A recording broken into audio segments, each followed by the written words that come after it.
Hi friends, welcome back to Mani special food. இந்த வீடியோவில் ரொம்ப டேஸ்ட்டான தக்காளி சட்னி எப்படி செய்கிறது அப்படின்னு நம்ம பார்க்கலாம். நான் அது செய்கிறதுக்கு இங்கே ஒரு பேன் அடுப்பில் எடுத்து வச்சுக்கிறேன். அந்த பேன் சூடானதும் ஒரு டீஸ்பூன் கிட்ட ஆயில் சேர்த்துக்கலாம். அந்த ஆயில் சூடானதும் கொஞ்சமாக ஒரு 6-7 பல்லு பூண்டை சேர்த்துப்போம். ஒரு செகண்ட் அந்த பூண்டு சேர்த்துட்டு அதுக்கப்புறம் நம்ம வெங்காயம் சேர்த்துக்கலாம். 2 வெங்காயம் கட் பண்ணி சேர்த்துக்கோங்க. வெங்காயத்தை சேர்த்து நல்லா இந்த மாதிரி கலந்து விட்டுட்டு இது கூடவே காஞ்ச மிளகாயும் சேர்த்துப்போம். ஒரு 6-7 காஞ்ச மிளகாய் சேர்த்துக்கலாம். காஞ்ச மிளகாயும் சேர்த்து நல்லா மிக்ஸ் பண்ணி விட்டுட்டு வெங்காயம் கொஞ்சம் வதங்கின பிறகு நம்ம இது கூட தக்காளி சேர்த்துக்கலாம். நான் இங்கே 3 தக்காளி கட் பண்ணி வச்சுருக்கேன், அதை இது கூட சேர்த்துக்கிறேன். தக்காளி சேர்த்து இந்த மாதிரி கலந்து விட்டுட்டு இப்போ இந்த சட்னிக்கு தேவையான அளவு உப்பும் நம்ம இது கூட சேர்த்துக்கலாம்.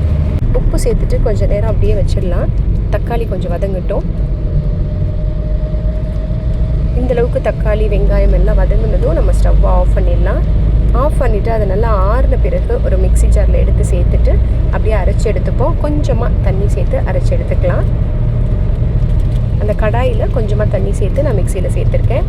அதை நல்லா அரைச்சி எடுத்துட்டு திரும்பவும் இந்த பேன் அடுப்பில் வச்சுட்டு ஒரு டீஸ்பூன் கிட்ட ஆயில் சேர்த்துட்டு கொஞ்சம் கடுகு சேர்த்து 2 கொத்து கருவேப்பிலை இலை சேர்த்துட்டு நம்ம அரைச்சி வச்சுருக்க அந்த சட்னி இது கூட சேர்த்து தாளிச்சிடலாம்.